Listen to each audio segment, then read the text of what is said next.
Support for Docs Outside the Box comes from Set for Life Insurance. Set for Life means set for less. Their clients get access to the largest portfolio of discounts and unisex rates available nationwide. Check them out at setforlifeinsurance.com and tell them Dr. Darko sent you. Welcome to Docs Outside the Box podcast. This is your official show, looking inside the minds of cutting-edge and innovative doctors. Think you'll find these stories in any medical textbook? Sorry. You're getting real live insight from men and women pushing the envelope beyond medicine. Ordinary doctors doing extraordinary things. Let's start now with your host, Dr. Nee Darko.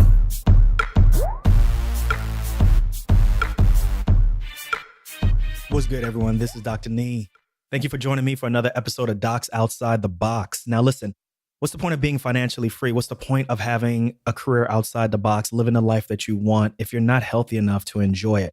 Now, in the past, I've had guests come on the show and talk about healthy eating, talking about healthy cooking, particularly for busy professionals. Now, on this show, my next guest is Dr. Shilpi Agarwal. We're going to be merging not only healthy eating, but also with healthy living and habit building, okay? Dr. Shilpi is a family doctor. She's also the chief medical contributor on Fox 5 in Washington, D.C., and she's here to talk about her book called The 10-Day Total Body Transformation, a doctor's guide to getting leaner, cleaner, and happier in just 10 days.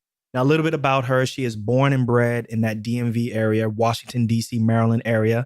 And she went to college and medical school at the George Washington University and then went to the left coast and did a residency in family medicine at Los Angeles. Now, she's been featured, quoted in over 100 news media outlets, so she's a heavy hitter. She's been featured in Access Hollywood, Good Day Los Angeles, CBS This Morning, Huffington Post, Women's Health Magazine. The list goes on. So we have her on the show, to be talking about healthy eating, building a habit around healthy eating and exercise. But also we're going to be talking to her. She's going to be giving us knowledge on how to get on TV, how to give that perfect pitch, and how to get on other media outlets. This is a good one. I want you all to share this with other people. And without further ado, I present Dr. Shilpi Agarwal. Got a special guest today. I got Dr. Shilpi Agarwal, author of The 10-Day Total Body Transformation, which is a doctor's guide to getting leaner, cleaner, and happier in just 10 days. Dr. Shilpi, welcome to Docs Outside the Box. Dr. Nee, I am so excited to be here. I feel You're like excited. I know you. I was telling you, I listen to you all the time, so I feel like we're BFFs.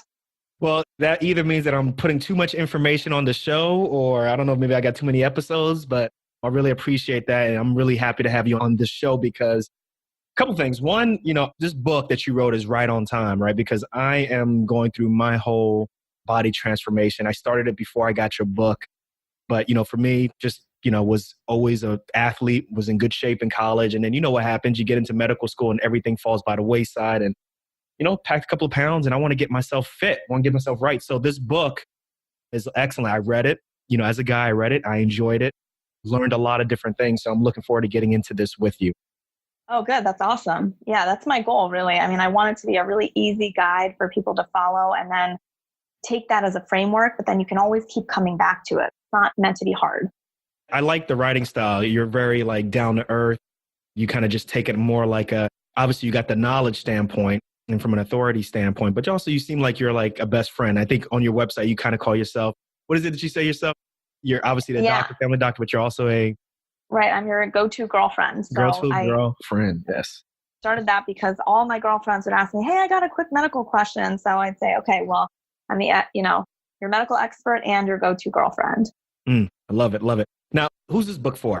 So, really, this book is for anybody who has been a longtime fad dieter, somebody that's really trying to cut through all the information that's out there because, with Instagram, with social media, with celebrities, they're saying, well, I'm doing the all green juice diet or I love Beyonce, but she did that cayenne pepper cleanse.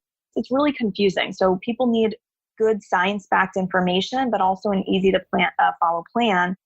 And that's why I created this. So if you're looking to just overall tweak your lifestyle, this is a book for you, not just from a weight standpoint, but as you might have seen, I really focus on mindfulness and just getting better mental health clarity because we all have so many things coming at us from different angles now that we don't even really sometimes know our path or we sort of lose ourselves on the way.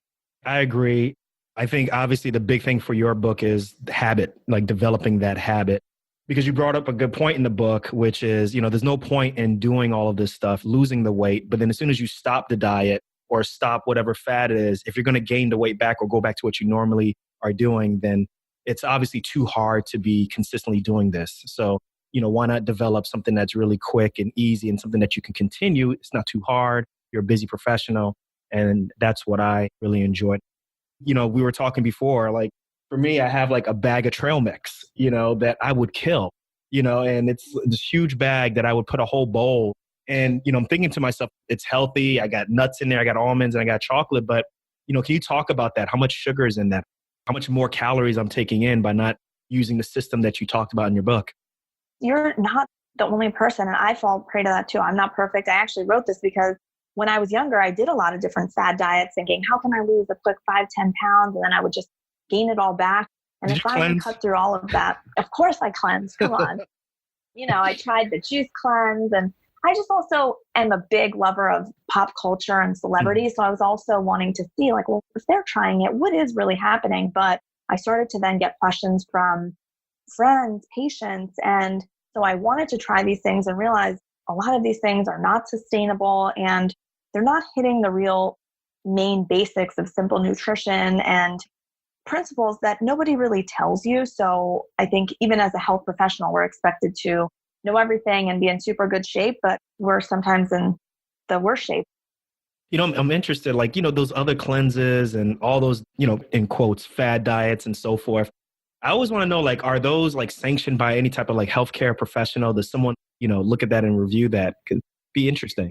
Not at all. And if you look at it, like, for example, right now, there's the big celery juice cleanse. Well, there's somebody out there who kind of calls himself the medical medium or the medical health guru, and they don't have any credentials, Right. So be careful. And anybody listening or people out there, it's so hard to figure out where to get good health information from.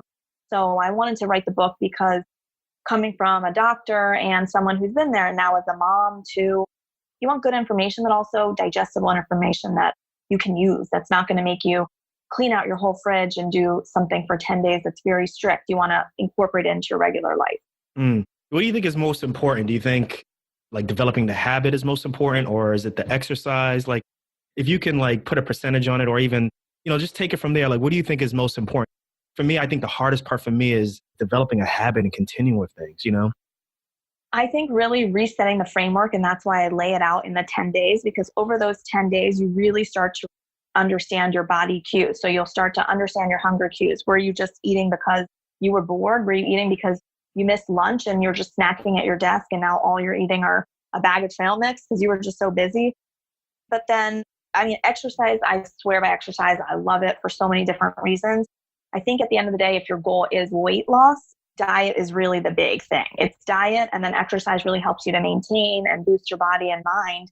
But diet is the big thing. You can take these 10 days to learn all those basic principles that you may know as a healthcare professional, but just hard to implement. You don't know that if I am having coffee, a big cup of coffee, I'm curbing my appetite. So I might not have the right breakfast to power me, and then I'll set myself up for the rest of the day. So I'm not saying coffee is bad. I know people are going to come at me for that one. I love coffee, but just small tweaks and little things, teaching people how to quickly glance at a label and say, this yogurt has 20 grams of sugar, whereas this other one has 9 grams. I'm going to go with the 9 grams. And those little differences make a big deal. You see the weight come off. You spoke about the labels. The FDA recently came out with a new format.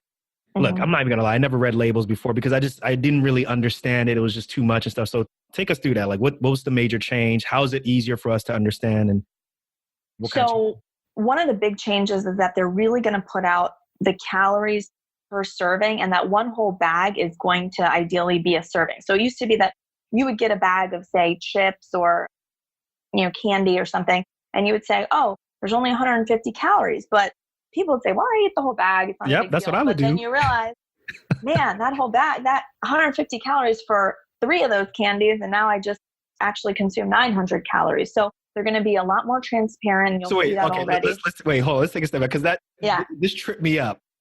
So you telling me when I open up that bag, right? Like for me, I like Smarties popcorn. They're not a advertised on the show. They should be. But I eat Smarties popcorn, right? So whatever it says on the back, like, is that for like a whole scoop of my hand, or is that the entire bag is for the amount of calories, or how does that work? So what they're going to do is really make it clear to you what a proper serving is, because a serving, in some cases, it will be the whole bag. So maybe they're going to, it depends on the brand, but they might be adjusting it. So it will be the whole bag. So if you eat a thing of Doritos, they will give you an idea that if you eat this whole bag, you will know exactly on there how many calories you're consuming. It won't be in fine print anymore. And then the other thing that they're adding is the added sugars, because you have to look at the amount of fiber versus the amount of actual added sugars. So they're going to break down different components of the things that consumers really need to know, so you can quickly turn it around and say, this has a lot of added sugar on top of what's already in there. And that's super important. So I go into detail in the book about that, but just makes it easier to read labels. And I'm not saying you have to get a PhD in this or anything. You just simply have to be aware and make a few better choices. I even give you options for the choices to make it easy. Now, the other thing that shocked me about food is the difference between servings and portions, that I was completely shocked at. And I just realized, I guess I'm a chronic overeater. I didn't realize that. So talk to us, and I'm sure the audience is going to be shocked. Tell us the difference between what's a serving, what's a portion, and how that plays out when you normally eat. Sure. So a serving size is what is kind of a guide for what you should be eating. So it's one serving. The portion is kind of what you end up consuming. So you may have 6 or 7 portions of something, but the serving was actually only one. So it can be confusing, but what you really want to be looking at is the serving size based on reading those labels. So that will give you a better idea nutritionally of what you're actually putting in your body. Yeah, I started using this in the past, but I was reminded about it in your book. And can you just talk about how you use your hand, to figure out what is the proper portions, right? Like the proper portions of vegetables and how it should be on your plates and so forth.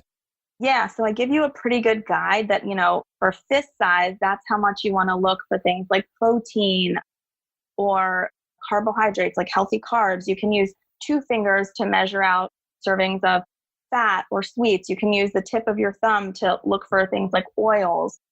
All of these are built-in guides because I'm not a good cook. I don't even like to cook. But do you do any meal delivery or anything like that? So yeah, we started doing the gobble meals. We've tried like Blue Apron and all of that. And full disclosure, my husband's the one that is kind of into cooking more and he finds it more relaxing. But so he cooks more. He does. He makes the gobble meals. He's all about it.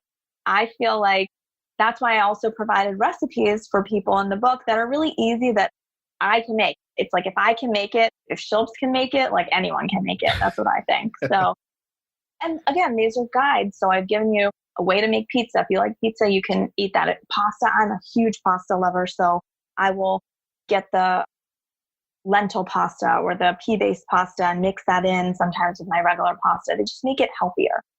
Why does that make it healthier? Because I'm not going to front. I'm the regular pasta. I see the lentil pasta. I'm like, oh, it's more expensive. Let me just go back to the regular one. So talk to me about that. Yeah.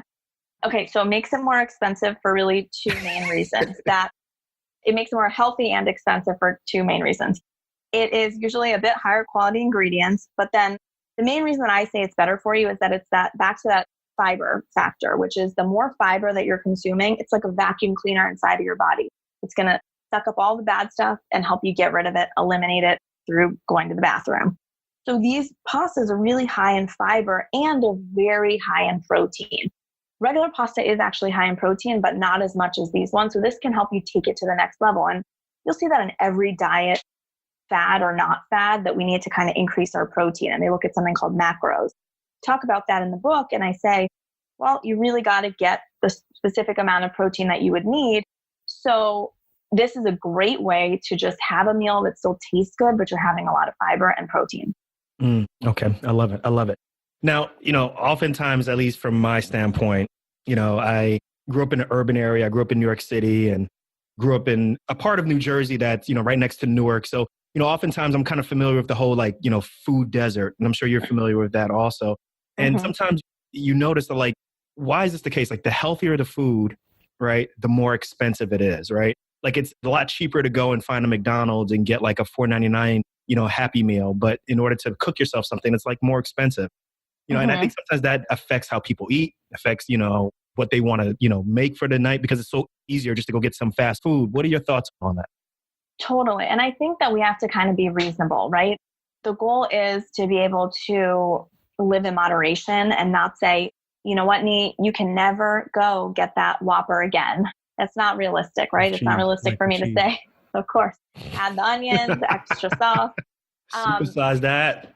But I want you to know that if throughout the whole week you had healthy snacks with you that you packed, you pre-portioned your trail mix, you might have grabbed, an apple, or you might have had a healthy bar that I talk about, that generally you're doing pretty well. So a one-off isn't going to tip the scale that much. But if every single day you're going to these fast food places, that's what's going to make a difference. And that's what I say, is that the body really has a set point. We want to get to that homeostasis. But if one day you eat a salad and the rest of the day or rest of the week you're eating unhealthy, it's not going to make a dent. Whereas if most of the week you're eating pretty healthy or things that are good for you, one meal isn't going to make a difference. It's a little bit about planning, a little bit about knowledge that I promise you anyone can get. Don't have to have an MD or any kind of medical degree to understand it. Also, just having some of those go-to choices on hand. Sometimes we find ourselves in a bind because, I'll stop and say, I got to get my breakfast at Starbucks. Let me figure out the best option at Starbucks. Had I kind of bought some yogurts before, I might have set myself up more successfully, but I'll do better next time. But I at least know from the book that these are the yogurts I should have in my fridge.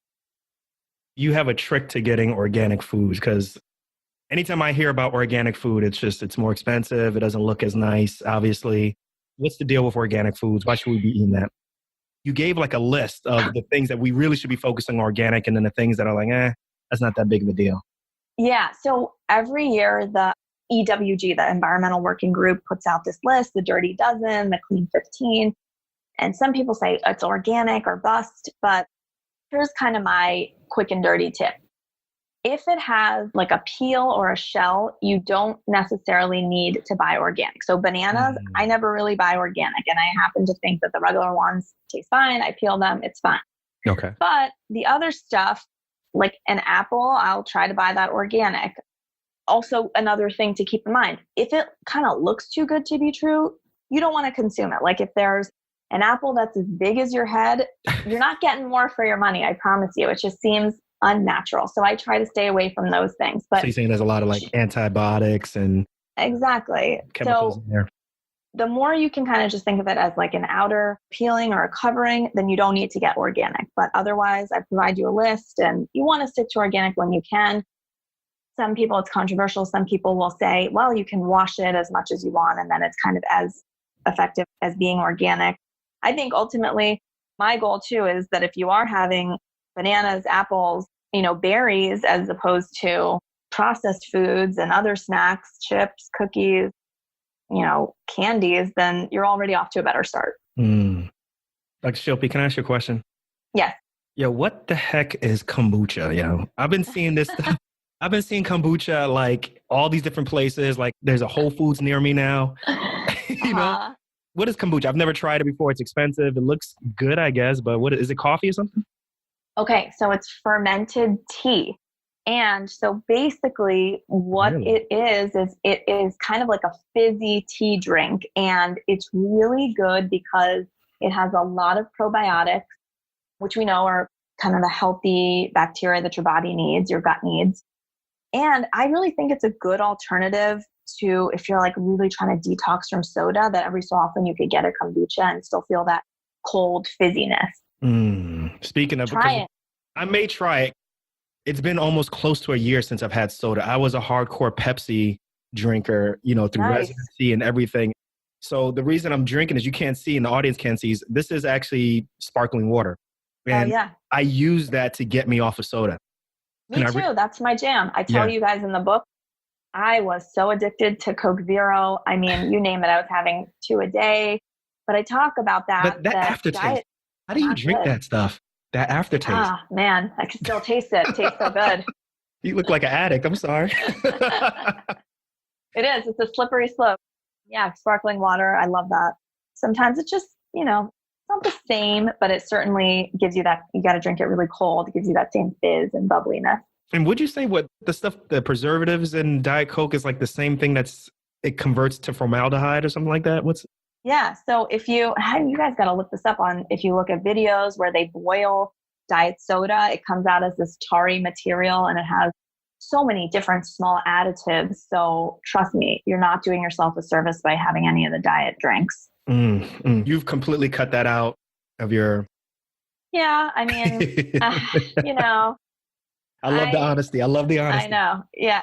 There are times where, I slip up, but yeah, for the most part, I would say that I really try not to drink Coke Zero or diet soda or any soda. Yeah. The thing also I wanted to ask you about is like this high intensity workouts, because I just finished doing 10 weeks of T25. Oh, nice. Sean T, right? Sean T. Yeah, that's my boy. It's just been a while since I've done anything like that. And I love it. And I agree with what you're saying. Like, I feel like even though you work out hard, like you're still getting like the effects afterwards through the day and stuff. And do you do any of that stuff? Totally. I have done everything. You name it. I love doing workouts and trying different things. Also because I feel like it helps me to be in the know of what's popular and what I can offer to patients and what, we talk about on the show, on the news. It's interesting because I feel like now more than ever, there's an availability of you to get access to some kind of workout. It's just a matter of if you want to do it or not. And, they don't sell motivation. I wish that was something to buy, but I promise you, I will say that we know from all the studies that exercise is really the only way to boost in your brain the same chemicals that antidepressants give you temporarily, of course. So you get that energy, that high, and you feel so good about yourself. Plus, it provides so much mental clarity. So I cannot say enough good things about exercise. Personally, I love doing, my new thing right now is I'm doing the Peloton, the digital app Peloton. I don't have the machine, but I love the app. You can pick whatever classes you want. It's convenient because I have young kids, so I can't always get to a class for an hour or 2 hours. But I love doing that. There's so many different options. Yeah. I'm actually thinking about getting the treadmill. I just got to convince my wife. Treadmill is amazing. I saw it in store and it looks amazing. It's huge though. It is. It's really big. And I will say that the app, the cool thing is you can just put it on your own regular treadmill. So if you already have a treadmill or access to one, you could just put the app on. And in some ways, it's actually less expensive and it's easier. Yeah. I'm thinking about getting one. So we'll see. My wife is probably going to listen to this and be like, we didn't agree to... Dr. Shilpi said I can get one though. So exactly. Well, let me ask you, like, this book is great. How long did it take you to write this book?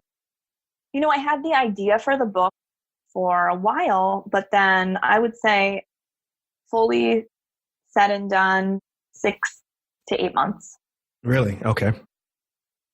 There's a lot of people who want to write, a lot of people who are interested in doing that, not sure exactly how to start. What are your tips for, being an author, not really writing in that scientific mode that we're used to, writing? Like, what's your tips for writing a successful book?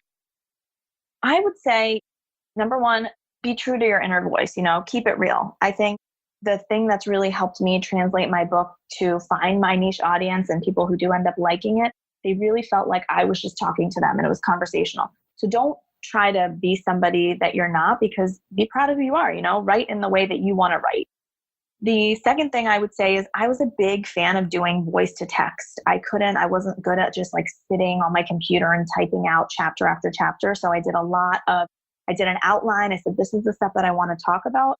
And then I would pick one topic and just quickly do voice to text on my phone, which is, you can do that from any regular smartphone. And then it would come up as a document. I would look at it in an email and then kind of make corrections. But it really helped me to get a lot of content quickly. Otherwise, with the research and the typing and all of that, it would have taken much longer. That means that you're a natural podcaster. So you need to start your own podcast. We're not there yet, but yeah, I'm going to keep listening to yours. Did you get any writer's block? Do you believe in that? Did that affect you at all in writing this book? I did. I think that I didn't do it all at once. Like, it wasn't 6 months start to finish. So it helped me and it kind of evolved over time. I knew what I wanted to really make the book about, but the nitty gritty, I didn't really know. And then I finally sat down and said, I really want to make sure that I talk and address mindfulness and good mental health tips too. So that was a whole thing that I added. And I think that really made the book a lot stronger and more all-encompassing for a full transformation. Mm. Let's talk about your other life, because you got multiple lives going on. Not only obviously are you an author, obviously physician, but you're also a medical journalist on Fox DC, I think, and on TV. So let's hear more about that lifestyle. What's that about? And you've also been on like Access Hollywood also, right? Yes. Damn. Yes. I mean, I'm born and bred in the DC area in Maryland, and I went to school at the George Washington University, so medical school, undergrad and med school. And then I went out to California to do my residency in family medicine. And I had just gotten married. So at that point, I was all about like, wow, I'm going to live in California and Hollywood. And, I told you I love the pop culture and celebrities. So I thought, this is great. Like, I want to be a celebrity doctor. So then, I was going through residency, and I really kind of tweaked it to realize I wanted to be able to make medicine more understandable, bring medicine to the masses really in an easy to understand way, not this like jargon that sometimes we see people talking about on TV. So I started a blog when I was, I think, still in residency, somewhere around 2010, 2011. Then I had to figure it out on my own. The way it is now really changed. Like even in the last few years, there's a lot of people you can kind of reach out to and people teaching this type of thing. But I didn't really know. So I talked to a few different people. I talked with someone who was in PR who ended up helping me. I also did a bunch of just cold emailing, like saying, hey, I'm a doctor. I want to write for your website. And sometimes I got no's, sometimes I got yeses. Then I ultimately did a flu shot segment on Good Day LA. So out in LA, and it really helped me to get my foot in the door and just get that first clip and then kind of understand how to use that to send to other stations and do more to build up my reel. How nervous were you when you did that clip? I was so nervous. It's so funny because I always say, I still prepare a lot before my Monday segments, but it's a totally different situation now. Whereas like if I was preparing for something back then, it's like, clear my whole calendar. Good thing I didn't have kids, because I was so nervous. I was thinking of every possible scenario, every question. And now I think what's nice about it is that I definitely really try to read up on the science and the medicine, but it's nice to be able to have it be more conversational. Okay. Take us through the steps. We like to kind of frame this in a fashion so that other people who are listening, because there are a lot of people who want to kind of have this type of lifestyle, whatever media market that they're in, and they want to be able to kind of fashion their lives the same way. So take us through that process. Like, what are the steps that you recommend to go from, like blogging or, even from your standpoint, going from being a resident to where you are right now? Like, take us through the whole branding, how did you cold pitch, these producers and so forth? So, I got that one clip and I started reaching out to other smaller markets like San Diego and I was living in LA at the time, smaller markets in Texas, just doing anything I could to build up my reel, to add more, to say I was featured here, I was featured there. In the interim, I was also trying to... Oh, sorry to interrupt you, but reel is kind of like, almost like a CV. So exactly. So it's a 1 to 3 minute video of your clips of you being on TV. And so I needed that to kind of show, because ultimately you can say, you're a doctor, you're, have this credential or that credential, but producers really want to see how you've been on camera and what you're like and your style. So I added more clips. I kind of kept trying to update my website. I mean, I got a lot of no's, at first, just because it either didn't work out or, they don't have time for sometimes somebody that is just reaching out to them randomly. But then I started also learning about how to properly pitch, which is saying, okay, well, what's happening in the news right now? Is it allergy season? Let me pitch you something pertinent to allergies instead of just like a global topic. What's a pitch?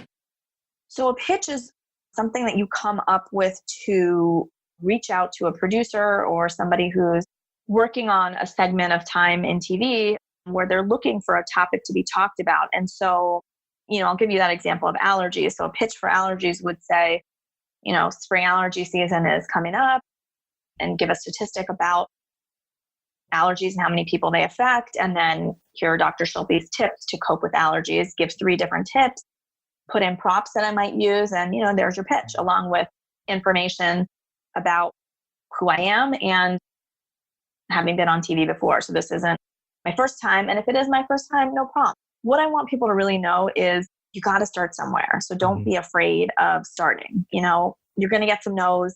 You're going to have scenarios where you might feel stupid or feel like, I'm not going to do it because no one's going to really want me to come on TV, or no one's really going to want me because I have nothing to show for it. But you've got to remember that at some point I had nothing to show for either, right? I just put myself out there and I said, I'm going to reach out to 10 different people. And if one sticks, amazing. That's one more than had I not reached out to anybody. I like that point. One is better than zero. Totally.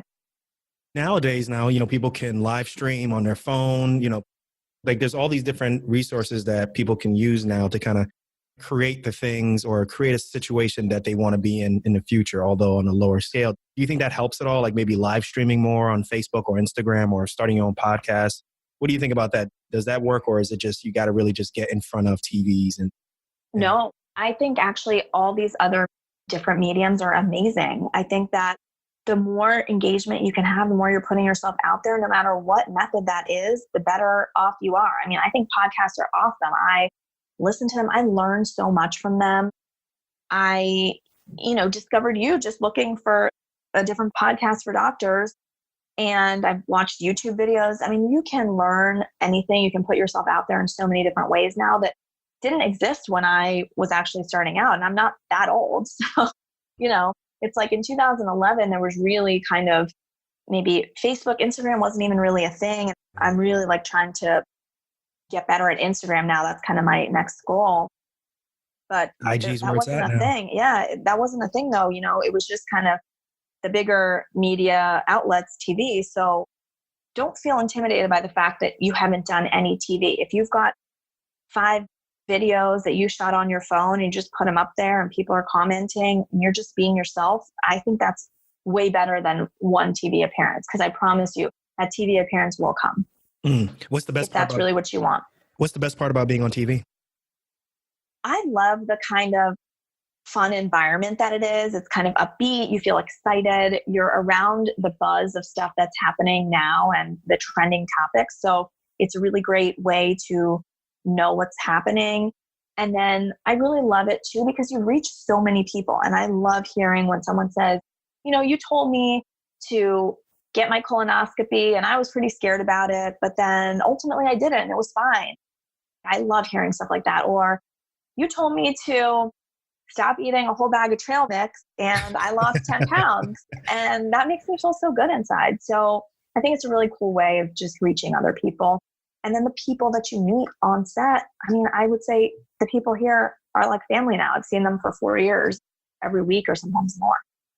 Well, compare and contrast their personalities with like what you normally see with doctors, because I just feel like their personalities are so different. Like they have to be able to strike up a conversation, ask a question on the fly and stuff, and be that much more social. So if you can compare and contrast and even tell us like which personalities do you prefer? Do you prefer to spend more time with the ones on TV or the ones at work? So actually, there are some good similarities in that, no matter what our day is I'm like. about to get you fired question. No, Sorry about that. No. It's all good. There are so many similarities in that, even if we're having a bad day, we have to get it together and just open that next patient door in some cases, right? And I think that that's the same for TV, is that when that commercial break is over, you better be ready to talk to the camera and talk to your audience. So I think rising to the occasion on that, it's a skill you have to learn. And in some ways, for those of you guys listening that do want to do TV, you have a lot of good experience because you talk to people every single day in your training. And that's more than other people can say. And then differences wise, sometimes they're under the gun. They don't necessarily have the ability to control situations. So they have to be really good at steering things in a certain direction, multitasking, taking direction from the producer in your ear, also seeing what's happening, diffusing things. So I think you got to be pretty multi-talented. I mean, you're a surgeon, so it's a little different for you because you wake up at crazy, crazy hours. But I don't know if I could wake up at 3:30, 4 a.m. That's what time you got to wake up. They wake up regularly. The morning crew wakes up pretty early. So it's not all glitz and glam. And I'm lucky I show up a little bit later on the Mondays that I go. But I go every Monday, but I'm still waking up at like 5:36. If I'm seeing a 3 o'clock on the alarm, I better be coming home from somewhere fun. Now, since you're coming on every Monday, though, are you coming up with the topics or someone else is coming up with the topics? How does that work? Yeah, great question. I get asked that all the time. It is a combo. So if something is trending in the news, we will definitely talk about it. So, for example, there was a recent story that a guy moved his neck the wrong way and got a stroke, right? I don't know if you saw that, but so regardless of what topic we had preset, we might touch on that because everyone wants to know, well, what happened? Am I going to get a stroke? But we also do some evergreen topics. So I will pitch them kind of the week before, Thursday or Friday, and say, hey, this happens to be pool safety month or something, or summer safety month. So I want all parents to know these are the signs of dry drowning, or this happens to be allergy season. These are the signs of allergies. And then some of it is right now content related to where we're living, the DC area, but there's so many medical content. And then the other thing is there's a lot of pop culture trendy topics like, should I be doing skinny tea? Should I be doing, coconut milk instead of regular milk? So I love doing those kind of shows because it's always like all this myth busting. And that's really where I feel like I'm just talking to friends. I could tell you really enjoy it. For those who are listening, when should they start thinking, okay, they're pitching, maybe they're getting on TV, or even just like as a primer for people before, like when do you start talking about money? And I hear that it doesn't pay initially and then eventually it does. Like, when does that conversation occur? Yeah. So one thing I want people to really know is no matter what you're doing, in my case, starting way back when, 2011, I did a lot of stuff for free. And I didn't really have the expectation of getting paid because I just thought, wow, if I'm getting to write an article or be quoted on Women's Health magazine, that's really great for me in terms of brand building. If I'm getting a spot on a TV show regularly, that's really good. So as much as I would love to have everyone come to me and say, have you do this and we'll pay you X amount of dollars, it doesn't always work that way. I think you want to be careful about approaching it in terms of, well, how much am I getting paid? Because you got to also think about, how is this going to help your overall brand? Is it really good for you to just do this and then have it as part of your reel? Access Hollywood is not something that traditionally is going to pay its experts, but Really? That's really something that is national exposure. So for me, it was really great exposure for my book. And ultimately, I benefited from it because I sold more books from those TV hits than anything else. So you got to kind of weigh the benefit versus, risk or time commitment. But I can strongly say that the more things you do within reason, the better off you are. So I know a lot of people know when to say no, but I think you'll get to a point in your career when you know when to say no. But at the beginning, when you're starting out, try not to say no. What does branding mean to you? You mentioned that a couple of times. Talk about that and how you branded yourself from resident to where you are now. Yeah, branding is really how you want the world to view you, and in a nutshell, what they would get out of talking to you. So, my brand would be, I said, your medical expert and go-to girlfriend, because I want people to know that I am indeed a medical doctor. I have a degree and I practice medicine. However, I want you to feel comfortable that the information you're going to get from me is as if you're speaking to a close friend or a girlfriend, and I will deliver it to you that way. So in an understandable, digestible, and very relatable way is my goal. I love it. I love it.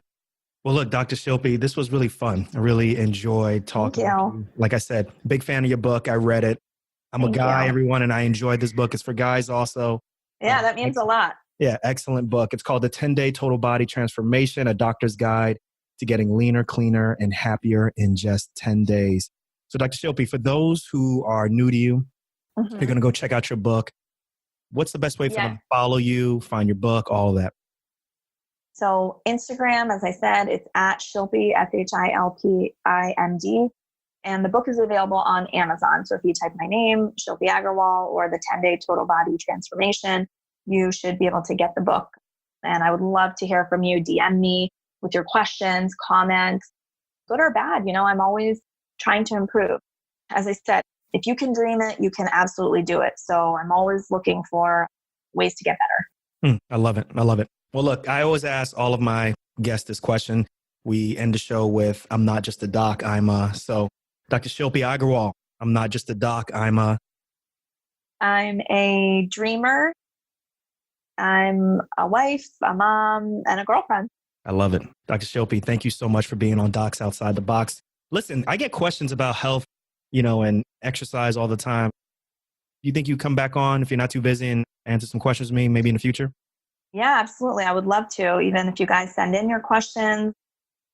One funny thing that happened to me was I got sick recently and I was talking to a radiologist and I said, thank you so much for giving me time out of your schedule because I knew he was busy. And he said, if we don't help our colleagues, there's no way they can help other people. So I really absolutely, want to thank you for what you're doing with the podcast. I love it. It's so funny and relatable. And I'm happy to really help anybody who's kind of not sure. Maybe they are looking to do TV, but they don't know how to start, or they're not sure about branding.